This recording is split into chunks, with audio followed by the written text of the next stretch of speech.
Rechargeable অর্থাৎ battery দিয়ে লাইটটি জ্বলে, কারেন্ট চলে গেলে লাইটটি জ্বলে।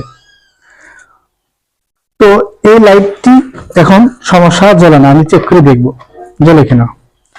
নিচে আমি সিরিজলামের লাইনটি দিয়ে দিয়েছি, লাইট কিন্তু জ্বলে নাই। কেন জ্বলতেছে না, এই লাইটটি খুলে আমরা দেখবো যে লাইটটি ঠিক করা যায় কিনা বা বিকল্প কোনো পদ্ধতি আছে কিনা। প্রথমে এই লাইটটি খুলে দেখবো যে লাইটটি এখানে যতগুলো ভাল্ব আছে সবগুলো কিন্তু ভালো আছে। তারপর এখান থেকে এই সার্কিটে খুলে দেখবো। তারপর এখানে আছে সার্কিট আর ব্যাটারি। তো এখান থেকে দেখা যাচ্ছে যে একটা ব্যাটারি আছে, ব্যাটারি খুলে দেখবো, যেহেতু জ্বলে না। তখন এখানে দেখতে পাচ্ছি যে এই যে দেখুন সার্কিটটি